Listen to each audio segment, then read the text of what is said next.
Sejam muito bem-vindas a mais um episódio do Se Liga, Leoa! Eu sou a Taíne Macedo. E eu sou a Gabi Lira. E hoje nós vamos falar pra vocês assim, sobre um assunto que é muito pessoal, mas eu acredito que vai tocar muita gente. Sobre a nossa adolescência. Mas uma adolescência particular, né? Uma adolescência um pouquinho...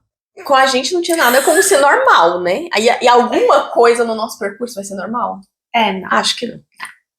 Então tá, então hoje a gente vai falar um pouquinho de como foi a nossa adolescência. Uma adolescência um pouco atípica, porque tanto Gabi quanto eu imigramos, né, pra Bélgica. Exato. Então, vamos lá, vamos falar um pouco desses desafios, dos nossos aprendizados, como é que a gente desenvolveu um pouco de resiliência e como isso trouxe a gente até aqui. Lembrando, tá, que o Se Liga Leoa é um podcast livre. Então, assim, pode ser que aconteça aí um palavrão. A gente é do mundo colorido, a gente gosta da galera, a gente, né, simpatiza com todo mundo. Aqui não tem espaço pra homofobia, não tem espaço pra intolerância religiosa e o papo é aberto, né? Então, se acostume. A gente deixa fluir e a gente vê o que vai dar. Gabi, a gente esqueceu de falar uma coisa hoje. Nossos patrocinadores. A gente tem que anunciar os nossos patrocinadores. E quem são? Você ainda não tá patrocinando o Se Liga Leoa. Que vergonha. Eu não acredito. Não é isso. Então, assim, se você sentir no seu coração que esse podcast merece o seu patrocínio, entre em contato com a gente. Pelo nosso Instagram, aqui mesmo na DM ou no TikTok. Exato. Então vamos lá, vamos começar. Gabi, com que idade você chegou aqui na Bélgica? Eu cheguei na Bélgica, eu costumo dizer que eu cheguei aos 12 anos, mas faltava ali acho que uns 2 meses pra eu completar 12, né? Assim, tava ali no iniciozinho da puberdade. E você, Thay?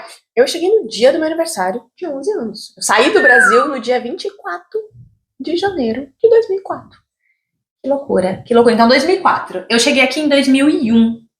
Agora, juro pra você que eu não me lembro a data e roubaram o meu passaporte. Então, até hoje eu não sei qual é a data exata.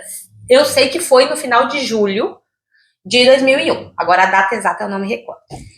E aí, lá no Brasil, o que você fazia? Me conta, vamos lá, talvez... Porque, gente, isso nem eu sei.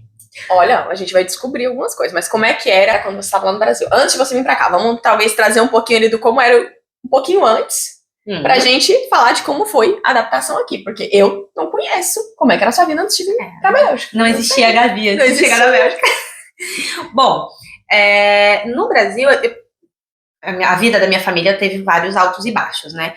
E em algum momento eu fui morar em Goiânia, porque meu pai tinha um excelente emprego lá. Eu sou de São Paulo, pra quem não sabe. E eu fiquei 3 anos em Goiânia. Meu pai tinha um excelente emprego, minha mãe era meio madame, a gente morava em bairro nobre, escola particular, enfim. E aí a minha irmã nasceu, a minha irmã do meio. E logo que ela nasceu, meu pai foi mandado embora. Que legal, gente. Então, assim, o nível de vida da gente baixou muito. Meus pais aproveitaram ali a rescisão contratual, abriram uma pizzaria e não deu muito certo. A pizza era muito boa. Mas o bairro, enfim, eu acho que não havia um business plan, não havia uma estrutura. Então, isso em Goiânia. Isso, em Goiânia. E aí, aquela pizzaria não estava indo muito bem. Um irmão do meu pai, morava em Bruxelas, ligou e falou, aqui é ótimo. Só faltou dizer que dava dinheiro em árvore, né? Quem nunca ouviu essa? E não, você é pizzaiolo. Eu tenho um amigo aqui nosso que vai abrir uma pizzaria e precisa de um pizzaiolo. E aí, meus pais falaram... Vambora. Bora! E então, enfim, apareceu a oportunidade de uma passagem e tal, só que precisava se desfazer do carro, precisava se desfazer da casa, da moto, né, porque meus pais não tinham carro, tinham moto. Minha irmã era pequenininha, eu saí do Brasil, minha irmã tinha 10, 11 meses, era isso. E aí ficou decidido que minha mãe ficaria com a minha irmã e eu viria com meu pai, já que o ano letivo começava em setembro. Né? Então, ali uma menina de 11 para 12 anos... Pra começar a escola. Você estava na 4ª série, então, também no Brasil? Não, eu tava na 5ª. Porque eu sou de setembro, então eu podia começar mais tarde. O que foi um problema chegando na Bélgica, né? Porque o ano letivo não começa em janeiro, começa em setembro. Primeiro perrengue, né? Eu também digo. Exatamente. E aí, enfim, viemos. Obviamente, chegando em Bruxelas, não tinha pizzaria. Era assim, a pessoa... Enfim, a esposa desse meu tio na época trabalhava num café, tinha um cara que vivia indo nesse café.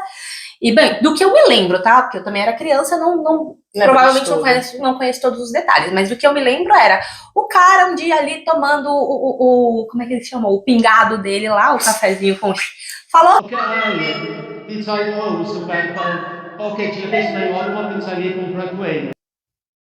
E com a promessa dessas, chegaram aqui. Com a promessa de boteco, então, né? Promessa de boteco. Fomos para essa casa desse irmão do meu pai. Então ele morava com a esposa da época, nós fomos para lá também. Dormíamos no sofá-cama da sala, eu e meu pai. Conforto máximo. Mas agradeço a oportunidade, porque abrir a porta da própria casa para 2 pessoas não é evidente, não é fácil, né? Então, ali, meu pai não tinha emprego, começou a bater perna para procurar emprego. Eu lembro que nós andávamos muito, eu e meu pai, porque também tinha que gastar com a condução. Então, às vezes, a gente pensava assim, esse Trans-X vai até Grimbergen. Então, a gente aproveitava a passagem, ia até Grimbergen e voltava a pé para conhecer os lugares. Era, assim, muito maluco. E eu estava de férias, né? Então, vocês já chegaram morar diretamente dentro de Bruxelas? Gata!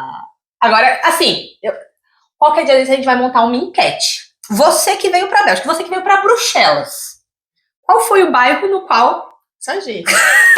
Saint-Gilles, gente. A primeira coisa que eu vi da Bélgica, da janela da carrinha, porque foram buscar a gente de carrinha, da janela da carrinha foi a Barrière de Saint-Gilles. Por sorte era verão, então a Barrière aquele ano estava muito bem florida. Eu falei, que lugar lindo. Gente, olha o contraste quando eu contar a minha história. Achei linda a Barrière de Saint-Gilles. Enfim, não durou muito, tá? Essa ilusão não durou muito. Breve.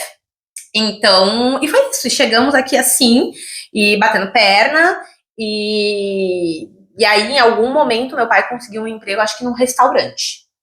E aí eu passava os dias sozinha, né? Porque todo mundo trabalhava, eu passava o dia sozinha.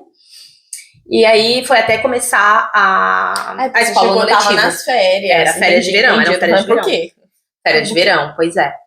E você? Me conta. Gente, total oposto. Primeiro, meu pai e minha mãe tinham separado quando eu tinha, sei lá, acho que uns 5, 6 anos. Então, meu pai veio pra Bélgica, porque o irmão dele já morava aqui, já tinha alguns amigos, então já tinha uma galera aqui na minha cidade que morava aqui. Se eu não me engano, a história é que meu tio queria ir pra Londres. E alguma coisa não deu certo, ficou lá em Londres um pouquinho e depois acabou parando por aqui. Usou Bruxelas de ponte. Acontece com muita gente também. Quer ir pra outro lado, mas não consegue chegar lá, acaba caindo aqui de paraquedas. Enfim, meu tio já morava aqui há muito tempo, aí meu pai, por alguma razão, quando separou da minha mãe, veio morar com o irmão, trabalhar por aqui. Provavelmente a mesma história, dinheiro mais fácil, não sei o quê, mandar dinheiro pro Brasil. Só que quando eu tinha 11 anos, meu pai, que não ia de férias pro Brasil há muitos anos, foi pro Brasil, de férias. Nesse momento, minha mãe tinha acabado de separar, tinha acabado de divorciar. Eu acho que a gente tava morando, assim, como é que fala lá no Brasil? Barracão? Num barracãozinho, eu e minha mãe, pela primeira vez, só eu e ela. Eu acho que, tipo assim, tinha uns 15 dias que eu e minha mãe tava morando juntas, sozinha, sem o marido, que foi tudo bem, mas assim, eu tava tendo a minha mãe só pra mim. Era um negócio super legal, uma casinha tão pequenininha, tão bonitinha, eu tava super feliz. Só que quando eu era pequenininha, quando meus pais se separaram, lembra aquelas correntes, as fitinhas de Bom Jesus, eu acho? Eu tinha feito pedido, gente, cuidado com o que você pede.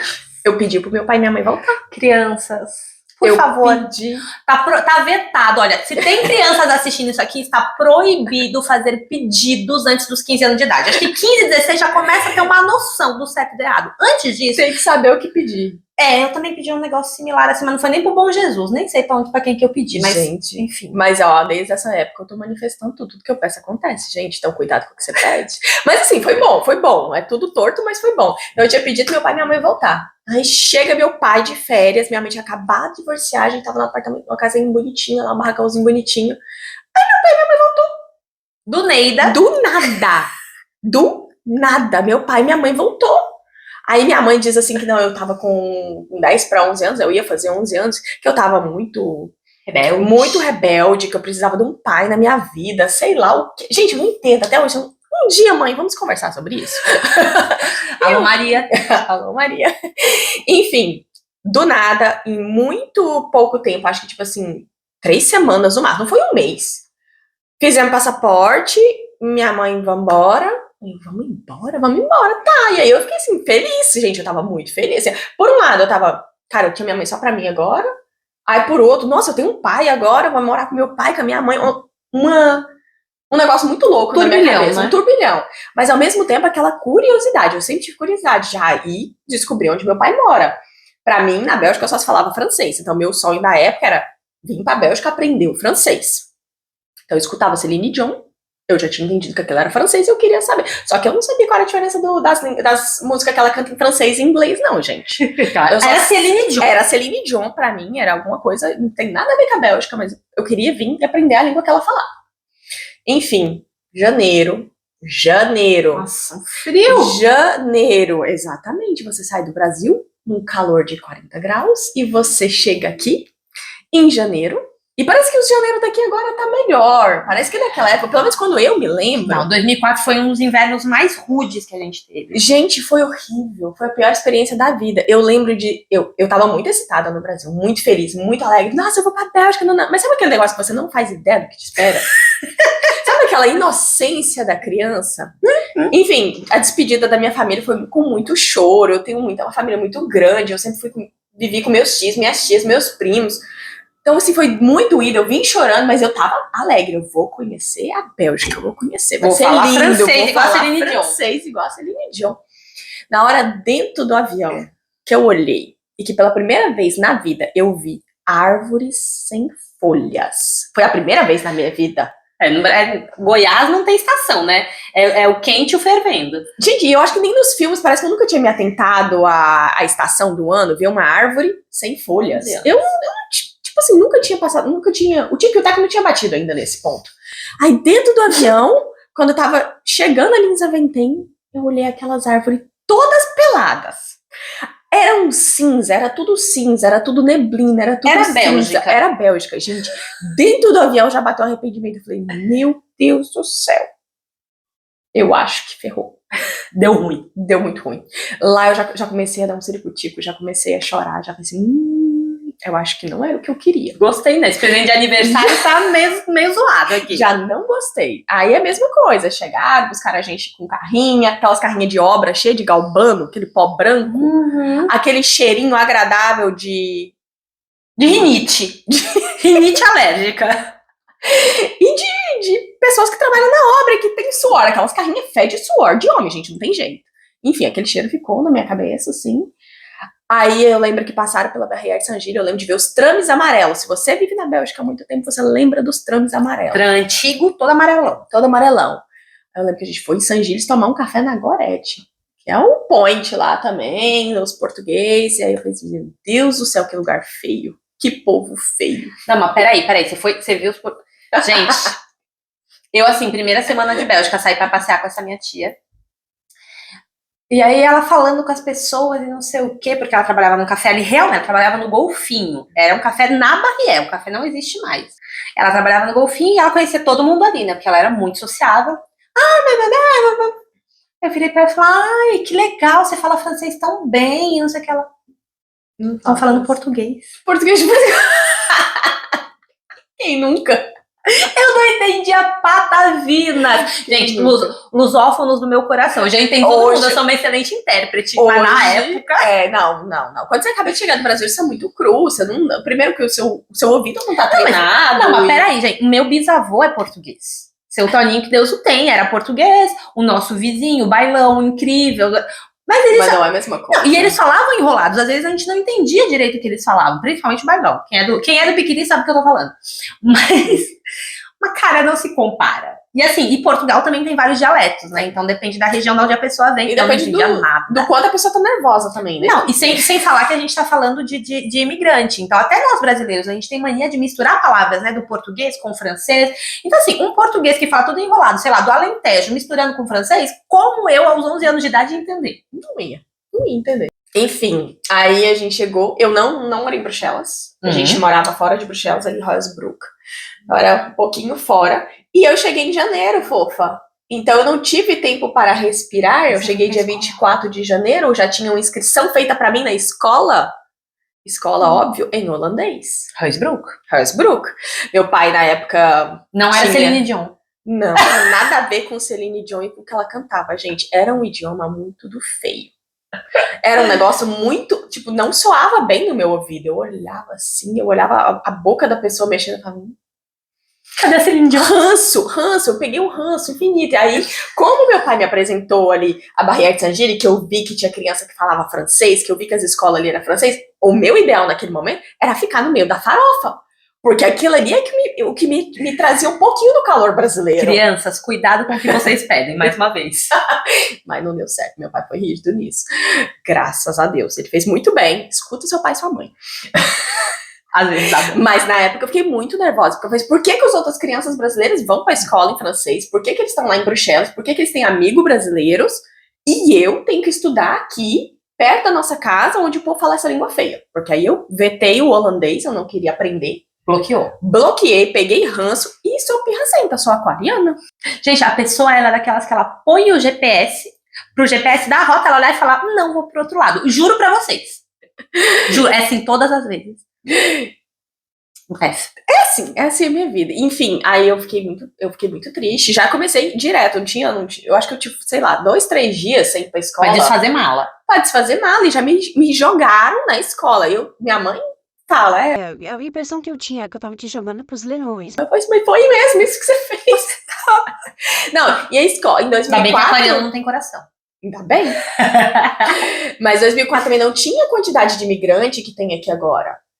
Não. Ainda mais lá na área flamand, tipo assim, a minha prima, que já nasceu aqui, que é metade portuguesa, metade belga, estudava na mesma escola. Só que ela falava holandês, ela nasceu, ela já foi enfiada nessa cultura. Então ela não era imigrante de verdade. E o português dela era gringo, né? E o português dela era português de Portugal. Então assim, ela tava integrada ali, não, mas você vai pra essa mesma escola que a sua prima. E aí? Ajuda muito. Ajuda em nada, porque ela é pequenininha. Tipo, não dava. A prima que você nunca viu na vida. A prima que eu conheci só aqui, tipo, rolê aleatório. Então, eu, no final das contas, era a única brasileira. Tanto era que eles não tinham um programa especial para imigrante, igual hoje em dia eles têm aquele passarela, essas coisas assim. Então, não tinha nada. Era a diretora que me pegava 1 hora por dia, me tirava da sala e fazia uns exercícios lá de, tipo, tentar falar, ó, esse aqui é um gatinho, um cat. Ela mostrava a imagem e falava não, porque a gente não tinha nenhuma língua comum. Então era com desenho e com mímica. Nunca vou esquecer. Toda sexta-feira os meninos me lembravam, olha, não esquecer as coisas de notação. Era blup, blup, blup, que era o negócio. Gente, era horrível. E eu, porque eu tava com pirraça, eu não queria aprender. Então eu demorei mais para aprender o neerlandês por pirraça. Aí o que eu fazia em casa? Eu tinha uma simil, que eu joguei fora essa semana, cara. Eu tenho esse assimil até hoje. Tinha até hoje, né? Deu uma limpeza. Mas olha, tantos anos, 2024, guardado comigo. 20 anos. 20 anos. Eu tinha um assimil que eu ganhei não sei de quem. E com o assimil em francês, eu aprendi o francês. Em 2, 3 meses eu tava falando muito bem francês. Eu me comunicava com todo mundo em francês, mas eu não falava neerlandês, por pirraça. Porque aí eu me fechei e falava que eu queria ir embora pro Brasil, que eu não queria ficar aqui, que eu não queria aprender o neerlandês, que eu não ia aprender. Simples assim. E ainda como eu cheguei no meio do ano letivo, eu sabia que eu não ia passar de ano. Você ia repetir? Que eu ia repetir, que eles iam me deixar os 6 meses pra me aprender a língua. Eu falei, não vou. Aí meu pai vai me trocar de escola. Óbvio que não. Óbvio que não, ele não me trocou de escola. Em algum momento eu comecei a entender o que ele estava falando e comecei a falar, porque eu vi que não dava mais pra lutar contra. Mas foi punk. Não recomendo a experiência. Assim, foi doído não entender o que eles falavam, não sentir também a frieza deles. Eu acho que você que foi em escola em francês, né? Uhum. É diferente o acolhimento. Você não acha? Mas assim, é outro contexto.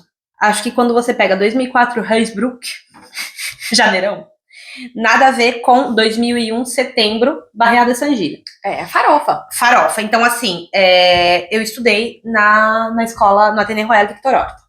Uhum. Cheguei pra 5ª série, porque eu já tava cursando a 5ª série no Brasil. Não finalizei. Setembro, comecei a 5ª série novamente. E ao contrário de Heusbroek, em Saint-Gilles tinha classe passerelle já. Olha aí. Tinha classe passerelle. Então, assim, me pegaram e falaram, a sua classe é essa, mas você vai pra classe passerelle. Então, assim, a passarela, eles juntavam todas as crianças do primário, então, do 1º ao 6º ano, todo mundo que não falava francês, jogava lá dentro. Não importa a idade. Não importa a idade. e eu não me lembro mais o nome da professora, acredito que era a Madame Isabela. E ela era incrível, assim, tinha uma didática ótima, só que ela era rígida, daquelas que a gente tava sentada assim, ela vinha com a régua nas costas, na coluna da gente, endireita aí. Era maravilhosa. Então, assim, criança de tudo quanto é idade, do mundo inteiro. Foi a primeira vez na minha vida que eu vi uma menina do Irã. Na época tava rolando guerra. Assim, Afeganistão, gente do mundo inteiro. O mundo inteiro. E eu nunca tinha visto aquilo, né? Brasil, a gente conhece o quê? Brasileiro. E olha, só isso, é o que tem pra hoje. É o que tem.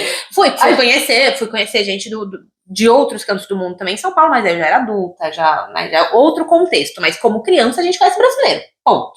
Eu tinha um padrinho boliviano também. Então, assim, comecei a ver essa galera e foram 3 meses. De passarela.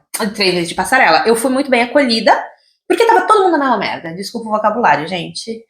Pardon my French. Então, assim, tava todo mundo no mesmo rolê. Ninguém entendia ninguém. E eu lembro na época que eu entrei na passarela, não tinha brasileiro naquele momento. Porque, assim, a criança chegava na escola, ela ia pra passarela. E aí ela tinha que preencher alguns pré-requisitos. Preenchia, sala normal. Vai pra sala normal. Então eu fiquei ali só 3 meses. Tem criança que fica lá 1 ano, enfim. Depende da aptidão de cada uma, da velocidade de cada uma. Então eu fiquei ali 3 meses, aí logo me jogaram pra minha classe mesmo, pra 5ª série, com a Anca Roli. Ali eu tinha uma colega belga. O resto era tudo imigrante. Tudo imigrante, assim, do mundo inteiro. Tinha brasileiro também. Assim, gente do mundo inteiro. Olha. E aí eu lembro que logo no primeiro dia de aula, no pátio, essas coisas, me apresentaram uma brasileira e falaram, ela vai entender o que tá falando. Faça amizade. Camila, amiga, beijo. Camila foi meu primeiro contato na Bélgica e ficava traduzindo tudo pra mim. Mas se eu não me engano, Camila também tinha chego no ano anterior. Então ela tinha ficado na classe Pascal um tempo, e aí ali ela tava começando a 6ª série pra valer. Então, assim, ela traduzia tudo pra mim, mas enfim. Eu lembro que eu era muito zoada no sentido de quantos anos você tem? Eu tenho 12 anos, né? Porque eu entrei na escola, fiz 12 anos. Ah, tem 2 anos? De 2 anos a 2 anos? Galera me zoava e me confundia. Provavelmente eu falava muita coisa errada, mas provavelmente também queriam confundir minha cabeça, porque criança é maldosa. Criança, vamos combinar que criança, principalmente na aceita que dói menos. É maldosa. O bullying vem, só que aí eu aprendi a me defender do bullying rapidamente. Quando a gente aprende, aí ninguém segura, né? Pois é. Mas eu acho que escola em si, eu não sei o que você acha, Thay. Vamos jogar aí esses seus primeiros 6 meses de adaptação, né?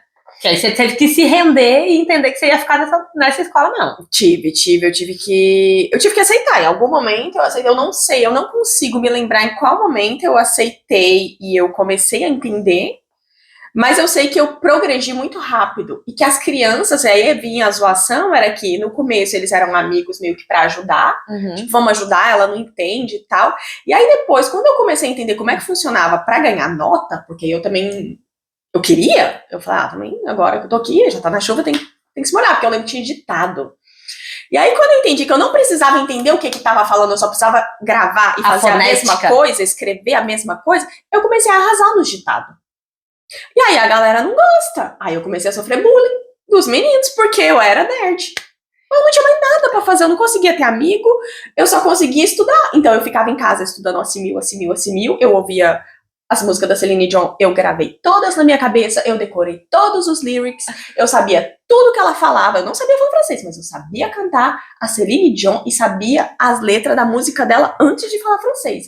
Tanto que era assim, isso aqui eu quero fazer, eu vou fazer. Então aí eu comecei a conseguir me falar com quem falava um pouquinho francês na escola. Aí eu fiz amizade com essas pessoas. Então os flamands, os belgas mesmo, mais flamands, já começou a me olhar de orto. Tipo assim, cara, ela mal chegou, ela já é meio popularzinha, aí agora ela tira nota boa, aí comecei a me ferrar, fazer inimigo. Pode uma coisa dessa? É tenso. Eu lembro que quando eu fui pra minha classe, cheguei lá, tinha um menino, gente, eu adoro nomes, né? O nome dele era Antoine, negócio assim. Super fácil de falar quando você não aprendeu o francês ainda. Baixinho, branquinho, daquele cabelinho de cuia, loiro, quase branco. Bielorrusso, o menino era bielorrusso. Gente. Ele se achava a última bolacha do pacote, assim, de inteligente. Eu sou o nerd, todas as provas eu tiro 10, pronto, acabou. Primeiro de classe. Falei, primeiro de classe. Aí eu comecei a disputar com a menina, eu tinha acabado de chegar na Bélgica. Aí, ó, nisso a gente é igual. Olha, achamos Competitiva. alguma coisa que a gente é igual, amiga. Muito competitivo, porque eu lembro que acho que em algum momento ele me zoou porque eu tirei uma nota baixa. Aí eu peguei ranço do menino. Aí eu comecei a entrar em competição com ele. No final do ano era pauleira pra saber quem ia ser o primeiro de classe, quem ia ter a melhor nota no boletim no final do ano. Olha isso se chama resiliência, viu? Né? Incitem a competitividade de seus filhos. Em algum momento vai servir. Vai servir, óbvio. A gente vai precisar do mercado de trabalho depois. Então, sobre. competência adquirida com sucesso. Pra mim, essa foi a fase mais difícil, foi essa fase assim da não aceitação, de não querer aprender. Eu acho que isso me impediu de viver várias experiências, porque eu fiquei na resistência há muito tempo. Eu não entendia. Muito tempo, vamos relativizar. O quê? Um ano? Nem isso. Talvez no máximo um ano. No máximo um ano. Porque Mas depois na também- adolescência. uma adolescência que pra nós, aí vamos dizer, eu não sei qual é a idade oficial que a gente. A gente é 12, né? A adolescência Que a começa gente- ali nos 12. Mas a gente são precoce. Vamos ser honestos. O brasileiro é precoce. Não dá pra comparar também a nossa mentalidade com 10 anos, com 11, 12 anos, com a mentalidade da galera aqui. Isso pra mim também foi um choque gigantesco. A gente, querendo ou não, a gente menstrua mais rápido. E eu acho que existe um rito de passagem aqui na Bélgica, né? É assim, a criança normalmente está no primário até os 11, 12 anos. né? E ali ela é criança. Terminou, recebeu o CEB, mudou de escola, foi pro secundário, adolescente. Aí é que eles soltam as asinhas. E aí solta a franga, aí começa a beijar na boca, perder virgindade, isso e aquilo. E assim, é muito maluco. Quando você olha uma criança da sexta série, uma criança do primeiro ano do secundário, são duas... A mesma criança, 6 meses de intervalo são muito diferentes. E a gente já veio com uma bagagem um pouquinho extensa, né? Eu lembro que como eu já tinha, eu era mais velha, eu era 2 anos mais velha que a média dos meus colegas de classe. A gente já sabia muito mais coisas sobre sexo, sobre essas coisas aí, tudo. Eu acho que eu era mais inocente. Nesse aspecto eu era inocentona, porque meus pais, minha mãe principalmente, ela tinha muito disso de, você é muito sociável, você gosta de socializar? Vamos socializar com todo mundo aqui em casa. Traz seus amigos aqui, fazer trabalho de escola aqui em casa. Tarde de assistir filme na televisão, todo mundo aqui em casa. Vai fazer festinha, matinezinha à tarde, todo mundo aqui em casa. Ela ligava pros pais, porque ela queria ver todo mundo aqui, ó, debaixo dos olhinhos dela. Errada não tá. Errada não tá. Então, assim, eu teve muita coisa que eu não descobri. Eu fui beijar na boca muito tarde. Tipo, tinha dado um selinho, um negocinho, não tinha dado muito certo. Então, assim, testei uma vez, depois só fui testar um ano depois. Então, quanto a isso, eu ainda era bem... Eu sabia de muitas coisas, mas eu nunca tinha vivido muita coisa.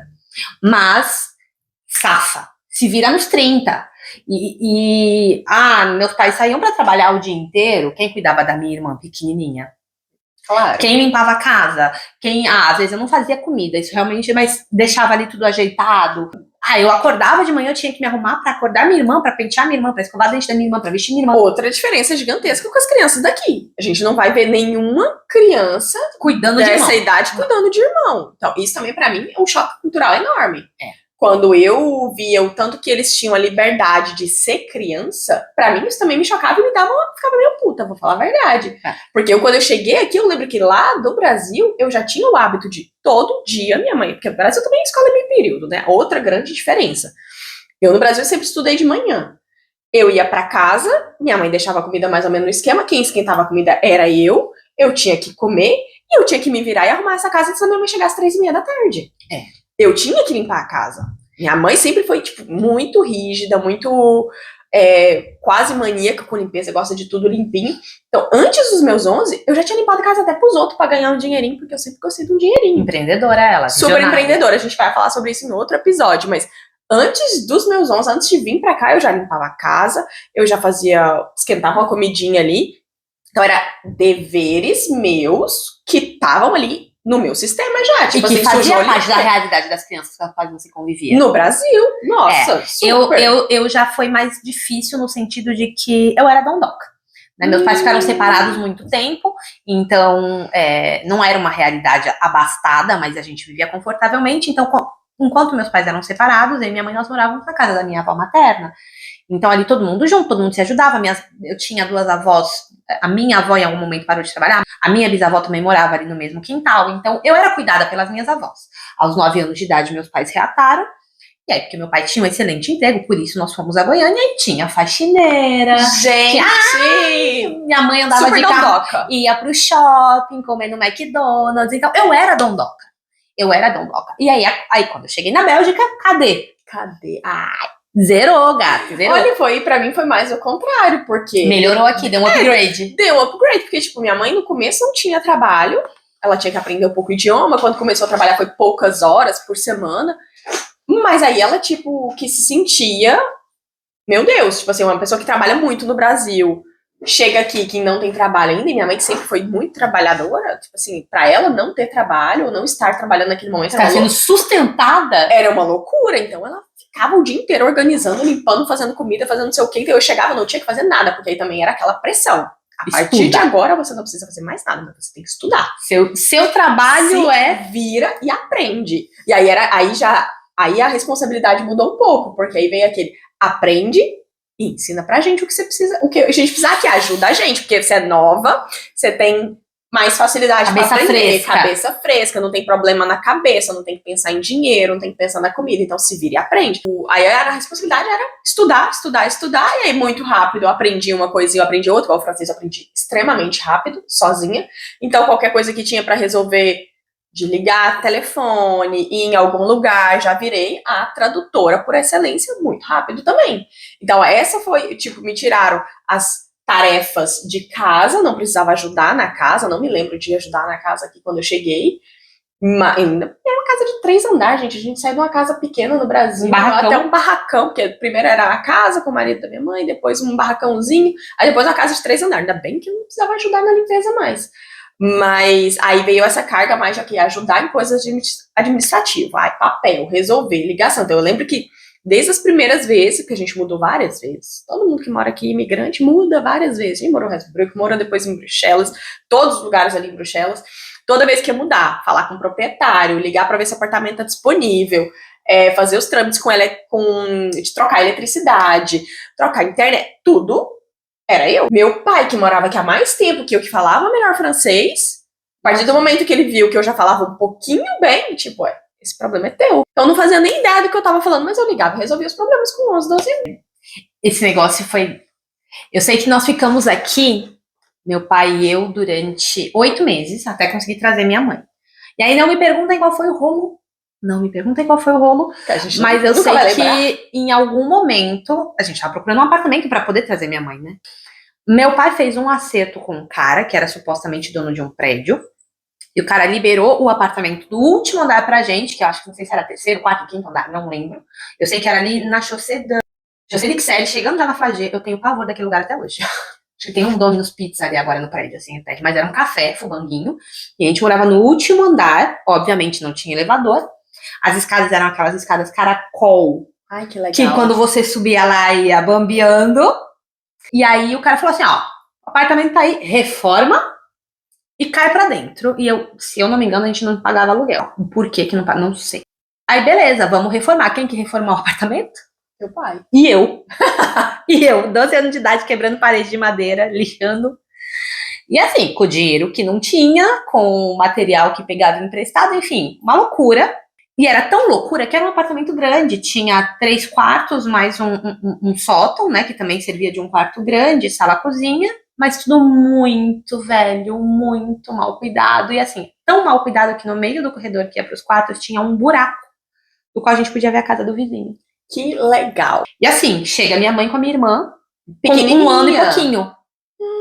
Gente, era cada coisa, assim, coisas que só acontecem na Bélgica, né? O aquecedor de água, né? O boiler. Tinha vazamento de gás. Tinha, assim, ponto pra um morrer asfixiado. Normal em 2004, 2005 aqui na Bélgica. Até hoje, infelizmente, eu ainda visito gestantes, às vezes, eu vou em alguns lugares. Fala, pelo amor de Deus. Que eu olho assim, eu falo, oh meu Deus, eu já passei por isso. E aí eu agradeço, óbvio, por onde eu tô hoje, mas me dói o coração, tipo assim, perto do meio-dia ali, quando eu tenho alguma cliente, algum encontro a domicílio ali, eu já vou com o coração assim na mão, tipo assim, o que que eu vou encontrar? Muita gente que mora ainda também assim, muito amontoado, com 5, 6 pessoas num apartamento pequenininho, o que é a realidade do imigrante que chega que não tem documentação, porque a gente não falou disso também ainda, mas Ninguém tinha nada, documentação, gente, ninguém. Óbvio que não, eu fiquei pelo menos até 2010 sem documento. Nós ficamos 6 anos, foram 6 anos. Meu foi até 2010. 2007. Então, os pais trabalham sim ao negro, recebe se o patrão for bom, se tiver sorte, então você trabalha e recebe se tiver sorte. Gente, é muito perrengue, as condições de vida onde a gente morou, eu lembro de muito lugar que se pedia bolor, nossa, baratinha loira, barata belga, ela é loira. Ai, que agonia lembrar. E assim, eu me lembro, tem uma lembrança afetiva, assim, que, cara, eu amava. Algumas vezes que minha mãe fala assim, não, hoje você pode jantar mingau de aveia. Eu amava mingau de aveia, assim, cheio de açúcar, aquela maravilha. Minha mãe é muito gente boa, vamos comer mingau de aveia. Mas hoje eu paro e penso, porque não tinha comida. Não tinha comida. Eu falei esses dias pra minha mãe, eu falei assim, mãe, lembra quando a gente morava em Hansbrook? Teve uma época que a gente só comia macarrão. Eu lembro. Aí ela falou assim, era difícil essa época, porque seu pai não tava recebendo. Tipo assim, trabalhou na obra um tempão e não tava recebendo. O cara demorou sei lá quanto tempo pra pagar, quando pagou. Então foi um tempão, macarrão. Eu falei assim, agora eu entendo. Agora eu entendo. Tinha muitas coisas assim, eu lembro na época quando minha mãe chegou, ela tinha tempo, mas não tinha dinheiro pra ir pra uma escola. E a pequena ainda não tinha creche, porque ainda não tinha completado 2 anos e meio. Então aí eu ensinava, eu pegava todas as coisas que eu tinha estudado lá na classe passerelle, todo o material, e eu dava as aulas pra minha mãe. Então, assim, eu lembro até hoje, a gente brinca de semaine. Minha mãe não conseguia pronunciar semaine. Minha mãe fala francês perfeito. Na época ela já tinha uma excelente dicção, facilidade para idiomas, mas a palavra semaine não saía. É difícil. Não saía. Semana não saía. Em algumas vezes ela conseguiu umas diárias para fazer faxinando casa. Eu lembro que eu cheguei aí com ela para ajudar. Tem uma vez que ela brigou muito feio com a patroa, porque... brigou. Ela quis brigar, mas ela não conseguia falar francês. Porque ela me levou, tal, era um número de horas X. Fizemos em menos tempo porque eu tava pra ajudar, ela não queria pagar menos. Entendeu? Ela entendeu. Não, ela entendeu sim que ela tinha muito dinheiro e ela tinha um hábito. E foi uma mãe de uma amiga minha que indicou, então ela tinha trabalhado pra família, ela falou, não, ela é safada assim. Enfim, aí ela tretou lá e conseguiu o pagamento, mas foi a última vez que a gente foi lá. E aí logo minha mãe começou a trabalhar numa casa de família, o que foi ótimo, porque meu pai já estava desempregado, enfim, já tava todo um caos, porque quando nós chegamos aqui, homens conseguiam trabalhar em restaurante. Mas já era o final do rolê, porque começava a ter controle trabalhista nos restaurantes. Aí os donos de restaurantes não pegavam mais pessoas ilegais. E aí a única opção era obra. Meu pai nunca tinha trabalhado em obra, né? No Brasil era outra realidade, ele trabalhava em escritório. Então aí teve uma adaptação e aí veio esse emprego da minha mãe que foi salutar pra gente. Ela trabalhava numa casa de família, cuidando de 3 crianças. O objetivo da família é que as crianças falassem português, porque eles tinham, inclusive o mais novo tinha nascido em Moçambique.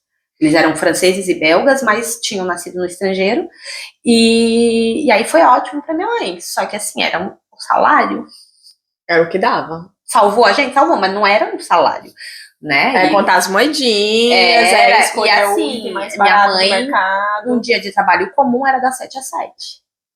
Então, cuidando dos filhos dos outros. E aí você não ficava em casa. Minha mãe não ficava em casa e minha mãe não cuidava da gente. Salvo os finais de semana ou à noite, quando ela não estava fazendo babysitting. Porque é isso, os pais queriam sair, iam pro jantar, minha mãe ficava para ganhar um a mais. Foi isso, durante muitos anos. Era eu cuidando da minha irmã mais nova, tentando manter a casa. Aí aconteceu vários momentos em que meu pai esteve desempregado, e ali ele estava dentro de casa, mas se não era isso. E tem a questão do administrativo também, que já era um trabalho a mais pra gente. Vai ligar, vai fazer... É você. Eu lembro que meus pais guardavam, porque naquela época, né, ilegal, tal, o dinheiro era cash. Era só dinheiro. Nossa, o medo que a gente tinha de um ladrão era terrível. Porque a gente já dá um pouco, tem que contadinho e tem que estar escondido em vários cantos da casa, caso alguma merda aconteça. Exato. A sorte que, assim, depois que a gente saiu desse apartamento com buraco no chão, depois que a gente saiu de Santito, nós fomos, e aí já é um outro rolê que é por minha causa. Nós fomos pra Kuckelberg, mas a gente tava Molenbeek, só que era Molenbeek, fronteira com Kuckelberg, Berkem Santa Gata. Foi dando uma melhoradinha, Era um bairro residencial, era um bom apartamento, não tinha criminalidade ali na região, então aí foi mais sussa, que foi a parte boa da minha adolescência, foi aí. Porque meus pais tinham esse dinheiro, eu tinha que administrar esse dinheiro. Então, assim, chegou a conta de luz. Pega o dinheiro, vai Vai nos lá pagar. correios e paga. Eu administrava o financeiro da casa. E isso com quantos anos? 14 anos. Com 14 anos eu fazia isso. O administrativo, as traduções, cuidar da casa, né? Que tinha que manter. No final de semana a gente fazia faxina em família e tal, mas tinha que manter. Cuidar da minha irmã.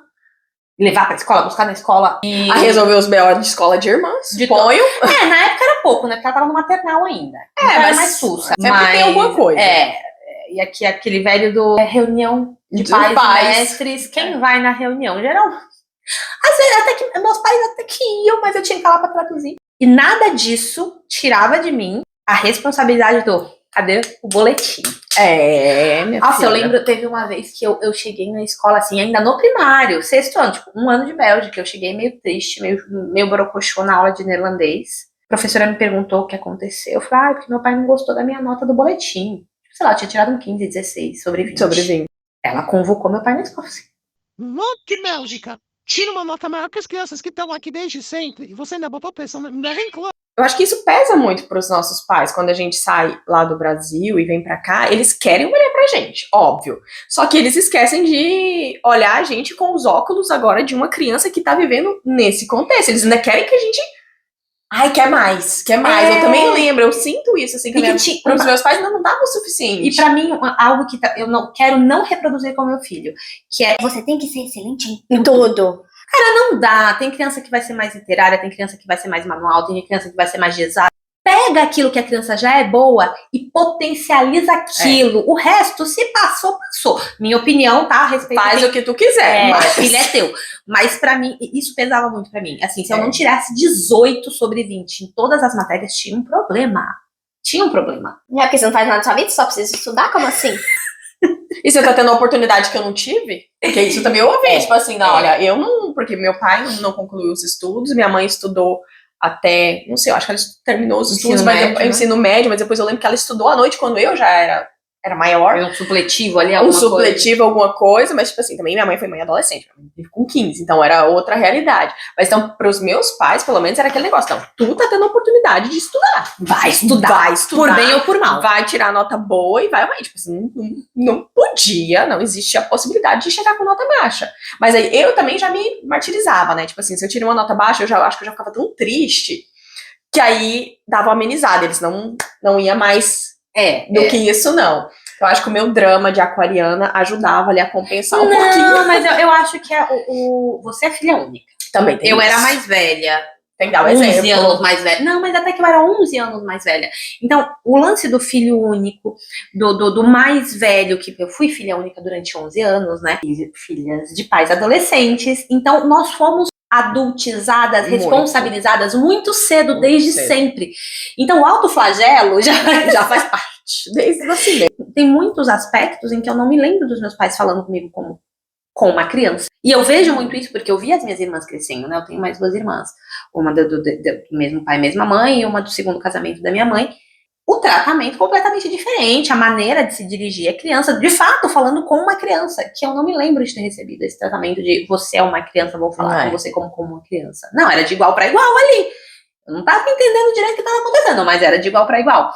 Tem essa questão da autorresponsabilidade, do autoflagelo. E aí meia palavra bastava. A gente entendia a reprovação muito rapidamente. Tipo, você não precisava nem falar, né? Não. E aí, esse lance dessa adolescência, eu não sei como foi pra você, Thay, mas um outro aspecto que a gente sai do âmbito familiar, do âmbito privado, que é, beleza, e a sociedade? Que você tem a sua família, você tem a escola, e lá fora? Quem é você? Cara, eu não sei pra você, mas eu, com 13, 14 anos, eu já ia pra escola e já levava minha irmã sozinha no transporte público. Então, eu já andava por aí, óbvio que tudo muito controlado. Cara, hoje quando eu penso nisso, eu falo assim, meu filho, eu não tô deixando, ele tem 9, eu não deixo ele atravessar a rua sozinho, me socorro. Ai, eu pegava o ônibus no Midi. Ok, eu tinha 12. 12 pra 13. Ali, né? Eu pegava o ônibus, eu andava. Nossa, hoje em dia. Nossa, eu não deixaria o Liam fazer isso nunca. Ok, a minha mãe não tinha opção, meu pai não tinha opção, mas eu lembro que foi a época que eu ganhei um telefone. Porque eu precisava, porque a gente não morava mais em Salisbury, morava em cara, bem ali na em Portugal, onde tem a Feira do Midi, a Foire do Midi. Eu morei em frente à Foire do Midi. Lá também foi punk. Foi punk, muito feio, muito sujo, muito velho. Mas tá bom, era espaçoso. A gente morava ali, e aí foi quando eu fui pro secundário, né? Então a minha escola era em Halle. Por quê? Porque Flamengo. os amiguinhos daquela escola onde eu estudava em Royce ia pra lá, a gente só seguia o baile. Não sabe de nada. Como é que você escolhe uma escola boa? Escolhe o que os outros vão fazer. Aí eu tinha que andar lá de Portugal até no Midi, a pé. Então, passar ali onde hoje em dia tá um caos, né? Um monte de... Sempre esteve, né? Sempre esteve, né? Um monte de sem teto, que mora lá, drogados e tudo. Pegava o 50, o ônibus 50, lá no Midi. E ia 1 hora e lá vai cacetada até... Rala. Gente, socorro, Deus, meu filho num busão desse hoje eu não conseguiria. Eu não conseguiria. Ok, que eu também era hiper responsável, né? Eu era muito madura já com 13, com 13 anos. E minha mãe tinha que confiar, mas ela tinha. Era o meu 3310 e ela me ligava e acompanhava. Mas hoje eu vejo tanto que eu me sentia madura e adulta e responsável. Eu olho e falo, meu Deus, como eu me iludia! Como eu passei cada perrengue que só agora adulta que eu olho pra trás e falo, meu Deus. E aí, assim, obviamente eu não contava pros meus pais. Né? Óbvio que não. Os perrengues a gente não contava. A gente não conta. Não façam isso, crianças. Não se coloquem em risco. Eu, na verdade, a bacana da história foi... Eu na escola, extremamente competitiva, querendo tirar nota melhor que todo mundo. Quando chegou ali na sexta série, né? Aí você muda de escola. E por mais que a escola seja grande, nunca é a mesma escola. Eu sei, né, que a Victor Horta, você tem um prédio pro primário, aí no outro quarteirão tem o prédio pro secundário. E eu falei para uma das minhas professoras que eu não sabia que escola eu ia escolher. Aí ela me mandou pra conselheira escolar. Cheguei na conselheira escolar, ela puxou meu dossiê. Ela falou, você não vai estudar aqui, não? Oi, ó, você não vai pra essa escola secundária de jeito nenhum, só tem malandro aqui. Só que você não vai, não. É porque você tem qualificação pra ir pra uma excelente escola, nós vamos te ajudar pra uma excelente escola. E aí eu sei que ela me passou uma lista de escolas, a gente começou a pesquisar, começou a correr atrás. Resultado, fomos visitar uma escola, Athénée Royal de Guckelberg. Chegamos lá, meu pai foi comigo no dia. Eu vim aqui, meu pai não falando francês, muito mal, não me lembro naquele momento. 2 anos de Bélgica, nem isso, 1 ano e meio. Aí eu falei com a recepcionista, ela me olhou assim, bem insuportável. Eu lembro daquela mulher, toda a minha escolaridade, ela era mãe de uma colega de classe minha. Quando você tiver o seu diploma, se você tiver o mínimo de 80 e não sei quantos por cento, você volta aqui e a gente vê a possibilidade de uma inscrição. Na época, a escola era muito requisitada. E escola pública, tá? Estamos falando de escola pública. E eu lembro que eu fiquei, meu Deus, meu pai olhou. Então é nessa escola que você vai entrar. Faça, por favor, de tirar a nota. É nessa aqui mesmo. Um pouquinho mais de pressão, que a gente não gosta. E aí eu lembro que eu estudei como uma maluca e tirei, se não me engano, eu me formei. Tirei meu CB com 86%. Eles pediam 80, 82, eu tirei 86%. Aí fui e me inscrevi nessa escola.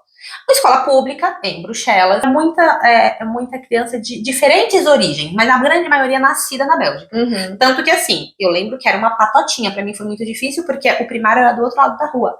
90% da classe eram crianças que tinham estudado a infância inteirinha juntas E que vinha. e vinham pro secundário, todo mundo pra mesma sala de aula. Então todo mundo se conhecia desde o maternal.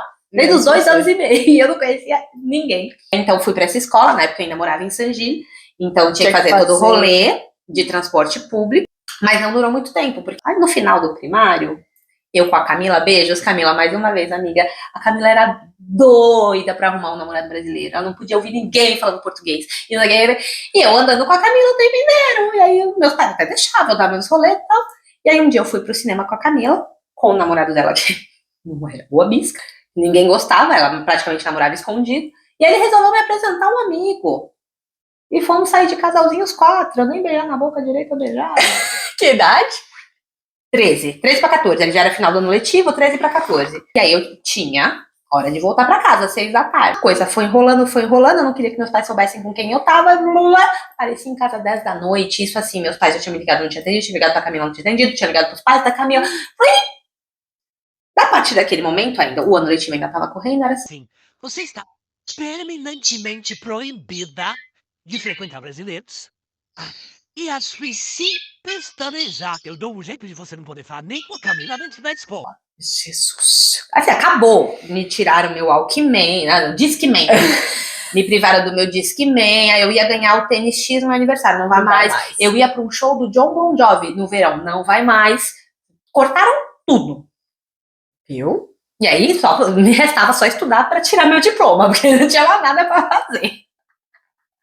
Então, eles escolheram essa escola porque não tinha um brasileiro nessa escola.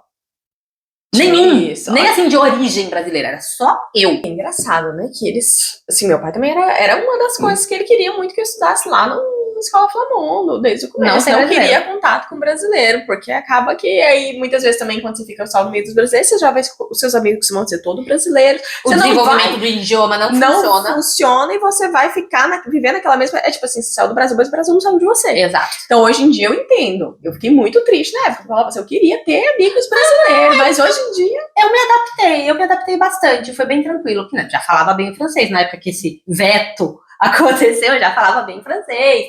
E assim, vou pegar transporte público para ir pro outro lado da cidade. Tudo bem, agora eu sou grande.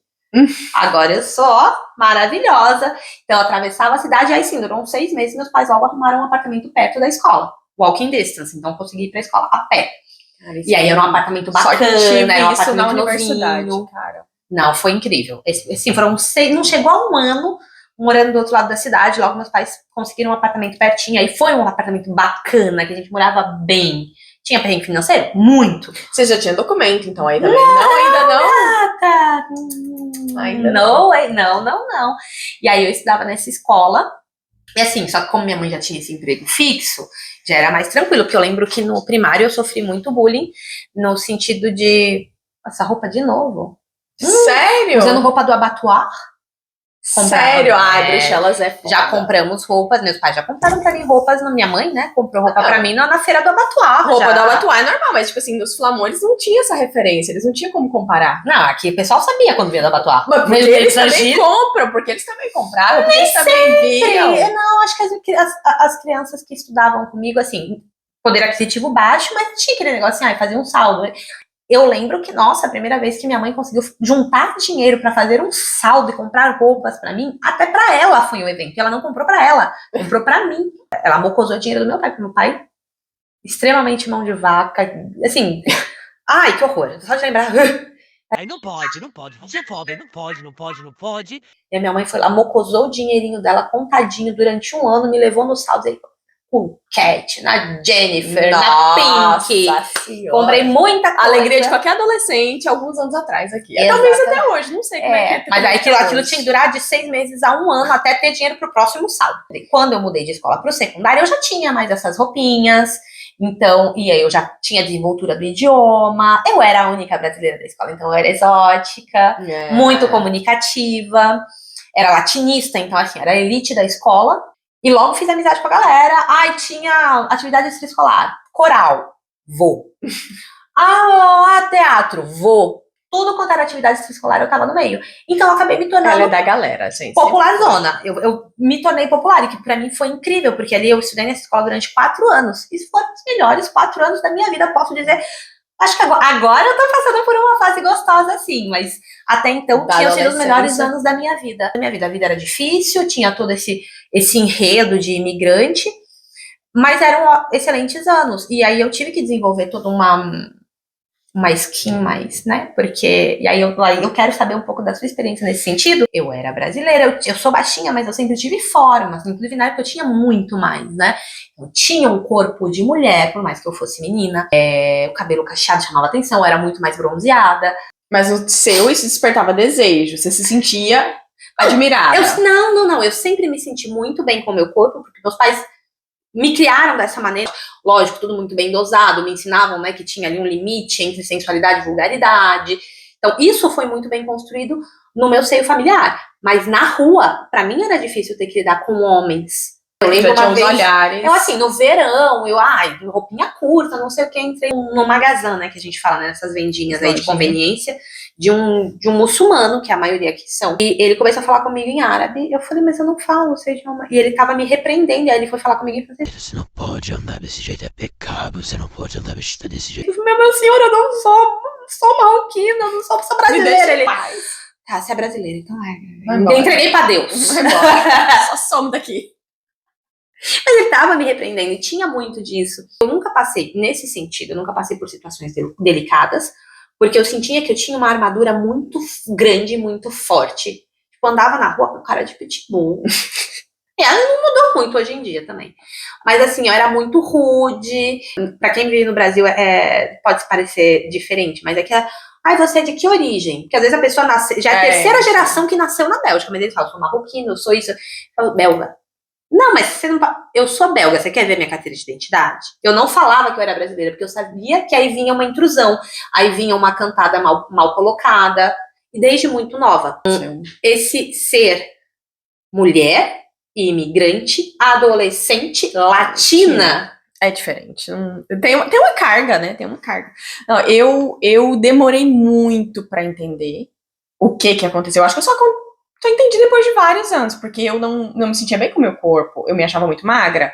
Então, na escola, eu era a única brasileira no meio daquele tanto de Flamon, aquelas loirinhas tudo azeda, tudo branquelinho. Então, eu já era morena, o cabelo escuro, muito magra.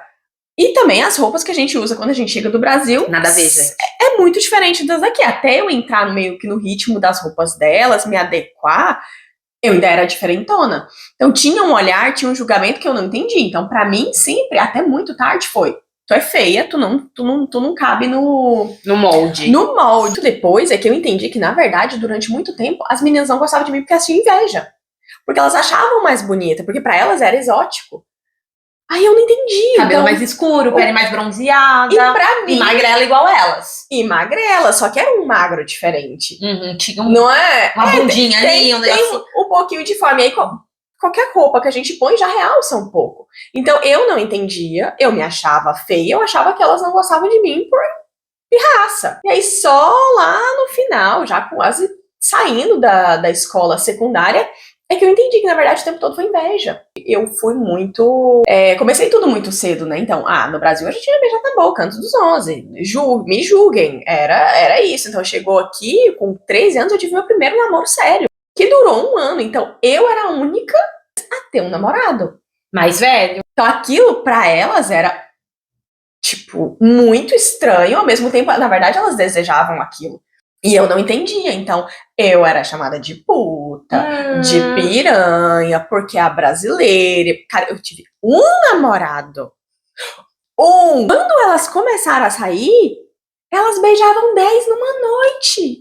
Mas porque eu era brasileira, eu era puta. Entrei no secundário, todo mundo se conhecia, e aí tinha os gatos pingados que vinham de escolas diferentes, e a gente acabou se unindo. Me uni com a Thaís, que é uma das minhas melhores amigas até hoje, mora na Ilha da Reunião.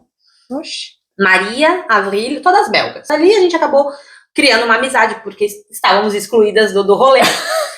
E eu lembro da Avril, eu lembro que a mãe dela proibia ela de usar maquiagem. Não podia usar maquiagem, ela era muito loira, muito branquinha, não podia usar maquiagem. Eu lembro que no Natal a gente fez um amigo secreto, eu queria presentear as meninas, eu comprei uns quadradinhos assim, que era escrito Love, cada letra era uma cor de batom diferente, né? Aquela coisa semi-transparente, e presenteei. A mãe dela ficou muito brava, porque ela não podia usar aquilo. Porque também tem isso, né? Porque a brasileira, a maquiagem. Só que, atenção, eu tinha 14, ela tinha 12. Ela podia ficar trancada no quarto com o namoradinho, de porta fechada. Isso aqui é muito liberal. Isso aqui é muito liberal. Tipo, a partir dos 12, 13, eles podem ter os namoradinhos deles. Óbvio que o namoro deles é um pouquinho diferente, muitas vezes no começo, mas aqui também eles já falam, por exemplo, de sexualidade, de camisinha com gente, a galera com 12 anos. Uma criança de 12, 13 anos que fica trancada com o namorado dentro do quarto de porta fechada vai estar fazendo o quê? Sejamos honestos. Mas eles já falam também muito cedo sobre camisinha, sobre... As meninas todas tomavam a pílula. Até as que não tinham namorado, na minha época, com 12, 13, elas todas tomavam a pílula. Por causa da acne e já pra prevenir. Pra prevenir. E se rolasse alguma coisa ali também, ia rolar um aborto tranquilo. Porque eles... Aqui é muito... É cultural. É muito normal isso pra eles. Mas aí a brasileira, que tem um namorado fixo durante sei lá quanto tempo, porque eu acho que só tirei ele na época. Aí eu era piranha. Então, isso pra mim, isso é a piranha. Não saía pras festas, porque eu tinha um namorado e porque eu não gostava das festas dele, onde eles só bebem, aquela cerveja ruim até cair no chão, ou ficar vomitando nos cantos. Então, pra mim, eu sempre fui a diferentona, porque eu gostava de estudar. Eu gostava de ficar mandando mensagem pro meu namorado, aí eu tinha telefone, eu ficava mandando mensagem pro namorado, então eu era excluída do grupo. Saía da escola, eu não ia pros rolês com eles, eu nunca fumei. Então também não tinha o rolê de aí ia descobrir ali o fumar, os João deles, que eles adoram já com 13, 12, 13, todo mundo fuma, aqui também a galera, os Flamon, pelo menos lá, Era assim. era um inferno. Não, eu era, esse rolê, eu tinha assim, muitas amigas, eu lembro que na época todas eram loiras, Thaís, Maria, Avril, Elodie, todas eram loiras, branquelas, loiras, e todas fumavam, assim, saía da escola, ai, vamos ali pra rua de trás, aí ia todo mundo pra rua de trás fumar, e eu lá no meio, fumava? Não, gente, eu nunca, juro pra vocês, eu nunca pus um cigarro de tabaco na boca. De tabaco na boca. Nunca pus um cigarro na boca. E eu lembro uma vez, minha mãe teve uma conversa seríssima comigo, né? A gente em casa, ela tomando a cervejinha dela. Senta aqui, Felipe. Você tá fumando? Não, mãe. Fala pra mim. Conta a verdade, não minta pra mim. Você tá fumando? Não, mãe. Pode falar a verdade. Eu nunca vou parar um cigarro pra você, mas você tá fumando? Não! Você chega aqui em casa todo dia cheirando. Cigarro, mas todo mundo fuma, menos eu, gata. Eu não fumo. E foi sempre assim. Só que a grande diferença era que, isso, as atividades extraescolares. Eu já era 2 anos mais velha que todo mundo. E aí eu fazia coral. A atividade era tão bacana que tinha gente que já estava na faculdade e voltava para participar das apresentações com a gente. Então a gente conhecia o pessoal da universidade. Você tinha contato. Teatro, mesma coisa. Então eu tinha contato. E aí tinha um ou outro menino repetente na escola, que era bonitão, que já dirigia, tinha carro. E aí, como quem não quer nada, trombava o cara no rolê na discoteca. Já virava best friend. Aí as meninas da escola já ficavam possessas. Então eu conhecia... Eu tive um namorado durante 1 ano e meio. Assim, bonitinho, oficialzinho. A gente namorava na sala de casa, com os meus pais presentes. E ele era mais... Né, tinha minha idade, mas ele tava 2 anos à frente na escola. Então já... Negão. Então eu já conhecia a negrada toda. Já fazia amizade com a negrada. Já aprendi a dançar com ele. Já aprendi a fazer trancinha no cabelo. Assim, também. Aí o primeiro namorado fake também não foi brasileiro, o seu. Vamos pular essa parte. Não, mas você não tava na comunidade brasileira. Não, eu conheci pessoas, me relacionei com pessoas, mas eu só tive 2 namorados. Esse namorado da escola, bonitinho, certinho, e depois a pessoa com a qual eu me casei. Eu nunca fui de apresentar pessoas pra minha família, nunca, não foi meu rolê. Eu acho que isso também pra mim não favorizou, porque além de ser diferentona e tudo, ainda o namorado era brasileiro, então não tinha nada que me unia a elas. Não. E quando você ia pros rolês com ele, não era com a Não, eu não ia pra rolê com eles. Eu morava a 1000 quilômetros, um tempão de distância. Eu morava em Bruxelas. Assim, quando você ia fazer alguma atividade, você fazia atividade com o seu namorado e com a galera do seu namorado. Em Bruxelas. Então eu não me misturava. Não me misturava. Então era tudo muito diferente. Eu, na minha adolescência, real, o veto dos meus pais de não vai frequentar brasileiros, ele ficou real oficial. E foram 6 anos. E aí, ao cabo de 6 anos, a gente acabou voltando pro Brasil, porque minha mãe já tava com 2 hernias de disco, né, de limpeza, de carregar criança pesada do filho dos outros, e não aguentava mais. No Brasil a gente não tinha a realidade que a gente tinha aqui, era melhor, era legal, tinha família, qualquer BO que desse, tinha minha avó, meu avô, meus tios, que podiam dar uma mão pra gente. Então aqui nós éramos muito sós, aí minha mãe já não aguentava mais, resolvemos voltar pro Brasil. Só que isso, meus pais já tinham entrado com 2 processos de legalização. Nesses 2 processos, chegou um momento que o advogado falou, para aqui, senão vocês vão receber carta de expulsão. E aí já tinham aberto um 3º, só que minha mãe já estava supitando, vamos voltar, voltamos. Alguns meses no Brasil, chegou a notícia de que a legalização tinha saído. E aí eu já tinha 18 anos de idade, acabamos voltando. Mas assim, a parte da minha adolescência foi toda ilegal. E aquilo, né, mais uma discriminação, porque você é a única da escola que às vezes não pode ir para um passeio internacional. Exatamente. Nossa, Delicadíssimo. Esse daí dói até na alma, até hoje, nunca vou esquecer. Mas foi muito quando assim que eu cheguei, aqui, então super ilegal. Na época, meu pai foi pego trabalhando na obra. Meu pai foi deportado para o Brasil. Eu chorava na sala. A escola fez petição, porque na época ainda a gente acreditava que talvez fazendo petição o governo dá uma legalização aí pra criatura. Ainda mais que eu era única. Então, tipo assim, eles Eles achavam, Todo eles mundo se queriam, mobilizou. eles mobilizaram. Então, isso foi bonito. Isso eu vi, assim, uma união ali no meio dos Flamontes, de tipo, não, você tá estudando, você tá integrada, você tá falando. Eles não vão te deixar ir, não vão te deixar embora, não vão deixar embora. Então, tipo assim, eu lembro até de uma professora, que eu nunca vou esquecer, professora de história, que eu tenho ela no Facebook até hoje. Eu acho ela uma linda, ela maravilhosa, só de geografia.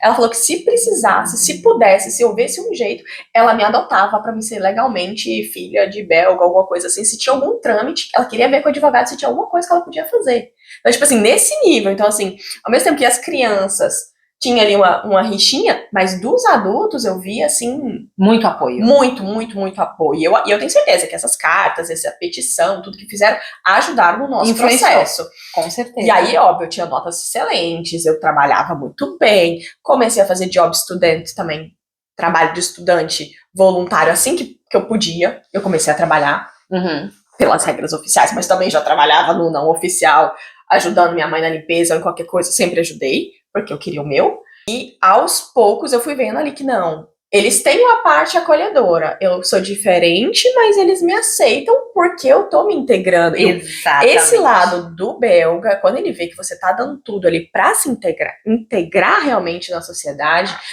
aprender o idioma, provar da comida deles, e não fica só no seu cantinho, eles te acolhem diferente. Então, aí em 2010, quando a gente pegou o documento, pra mim foi, nossa senhora, agora não corre o risco da gente ser mandado embora pro Brasil, porque isso eu já não queria. Eu não lembro quando foi ali, porque primeiro eu odiava a Bélgica. Mas aí depois também era aquele negócio, mas voltar pro Brasil, como é que vai ser a vida no Brasil? Teve um turning point. E eu não lembro em nenhum momento disso ser caso. Depois que saiu, minha mãe e meu pai também nunca falou de voltar. Meu pai, quando foi deportado, fez bate e volta. Ficou lá uma semana, voltou e acabou. E volta trabalhar de novo, bora. Lembro que a gente entrou com 5, 6 processos de advogado. E na época funcionava, né? Hoje em dia é um pouquinho. Hoje em dia eles já estão escaldados. Eu lembro que o processo que nós tínhamos, meus pais eram muito bem relacionados, por exemplo, a família para a qual minha mãe trabalhava, pessoal que trabalhava na Handicap International, eu fazia babysitting, mas assim, regularmente, para uma família cujo pai, ele era um dos grandes diretores da Deutsche Bank. Então tinha muita coisa, uma galera muito bem relacionada que gostava muito da gente. Assim, subalterno, mas gostava. Então, eles faziam carta de recomendação, minhas notas também eram excelentes. Eu fazia aula de neerlandês à noite, sendo que o curso era só para adultos. Eu consegui me inscrever, porque minha madrinha na época estudava na mesma escola. Então, eu com 14, 15 anos conseguia cursar esse escolar. Eu fazia o coral, eu fazia o teatro, eu fazia... A gente mostra que a gente está integrado e que a gente quer ficar, né? Exato. Isso contava muito na época. Hoje em dia não tem muita diferença, não. Mas... Então, foi muito interessante, foi muito importante isso. E mesmo que hoje isso não contribua para ter a documentação regularizada, cara, incentivem seus filhos a fazerem esse tipo de coisa. Se afastem um pouquinho da comunidade de maneira estratégica, né? Porque assim, eu vejo e eu falo isso, eu sei que a grande parte da nossa audiência é brasileira na Bélgica e vive no meio da comunidade, mas, gente, morar na Bélgica é viver na Bélgica, é se integrar, é comer. Eu conheço brasileiros que estão aqui há 20 anos, não falam o idioma, que... sabe, só trabalham com brasileiros, se divertem com brasileiros, vão a festas brasileiras, hoje a gente tem a televisão, a satélite, IPTV, sei lá o que, só assiste canal brasileiro, só ouve música brasileira, vai em supermercados carérrimos para comprar até arroz do Brasil. Gente, vocês não estão vivendo na Bélgica, vocês estão vivendo no Brasil de uma maneira errada.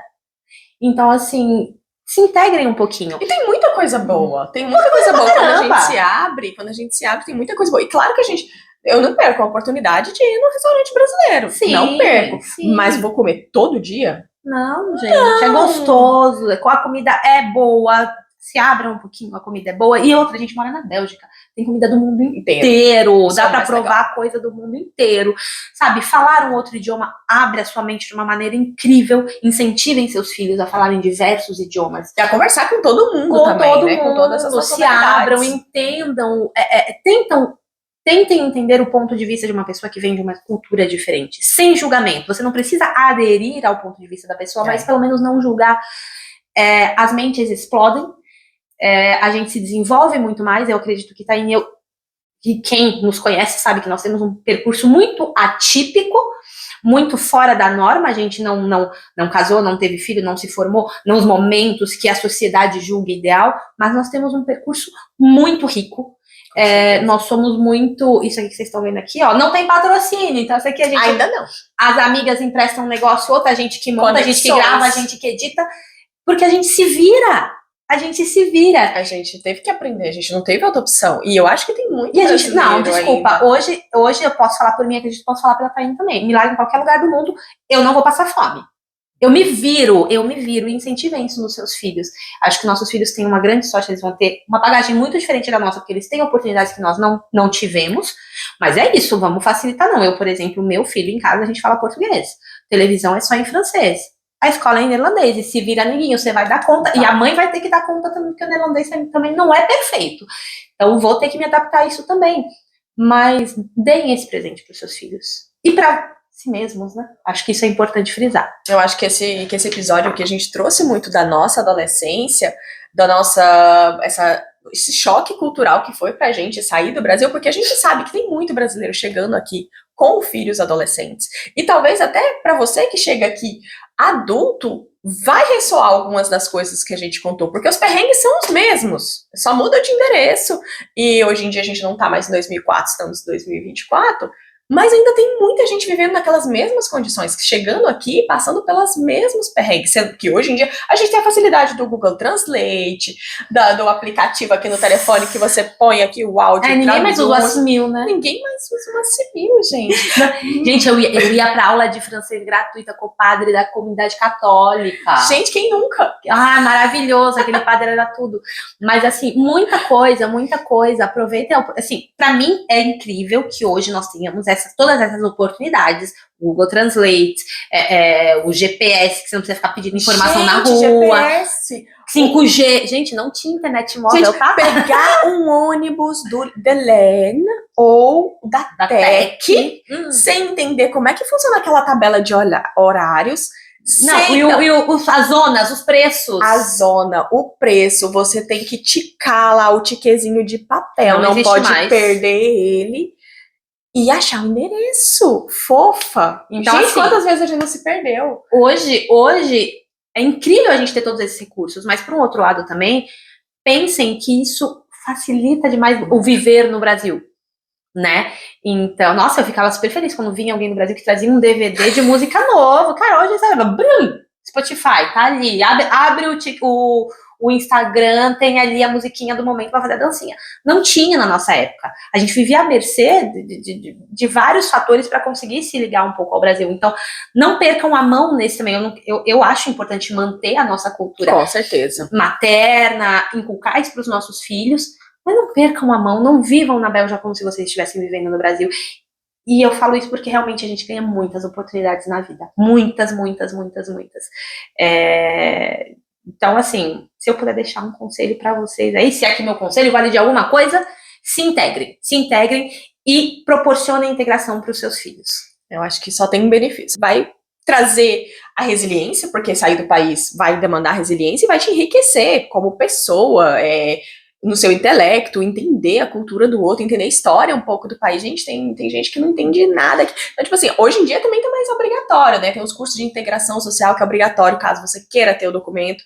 Provavelmente você quer, se você tá aqui, vai ter que fazer uns percursos. A Bélgica também tá obrigando mais por alguns caminhos. E eu acho que tá muito certo, porque vai morar aqui, você tomou essa decisão de sair do seu país e vir morar aqui, faz um esforço.